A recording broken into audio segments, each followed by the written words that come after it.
propose de commencer ce parcours sur la réconciliation avec Dieu. Le Seigneur est l'être absolu dans toutes les dimensions que nous pouvons considérer en science, en présence et en amour. La Bible nous présente Dieu comme celui en mesure de bouleverser l'ordre du système solaire afin d'attester à un homme, un seul, sa volonté de le sauver. Alors, Seigneur, pourquoi n'as-tu pas bouleversé l'univers pour moi?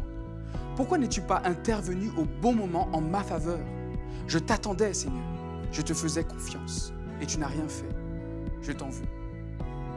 Tu es peut-être en colère contre le Seigneur ou tu lui en veux, ou bien, après tout, il fait sa vie et tu fais la tienne. Ok, réfléchissons ensemble. Cette situation te permet-elle de t'épanouir, de grandir? Te sens-tu guérir dans ta spiritualité, dans tes pensées, dans ton corps? Pourquoi ne pas considérer désormais ce que pourrait apporter une réconciliation avec Dieu?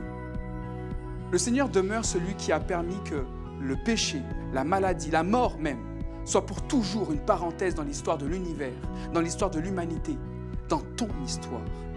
Le Seigneur est celui qui t'a voulu, alors que personne dans l'univers ne savait qu'un jour tu viendras à l'existence. Lui, le Seigneur, en façonnant Adam, il te voyait déjà, il t'aimait déjà.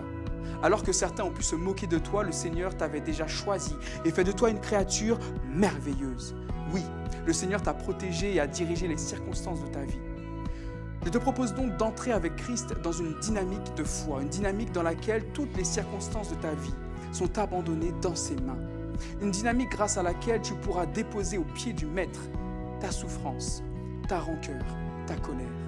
Une dynamique de libération, de délivrance avec le Christ, le Seigneur de la délivrance, le Seigneur de la reconstruction. Accepte de faire confiance à celui qui dirige l'univers et dont la sagesse ne peut être mesurée. Accepte de te réconcilier maintenant avec ton Créateur, ton Sauveur. C'est lui qui te dit « Je t'aime d'un amour éternel. C'est pourquoi je te renouvelle ma bonté. » Viens ce soir pour échanger avec nous sur ce sujet, sur notre Facebook Live que nous avons à 20h.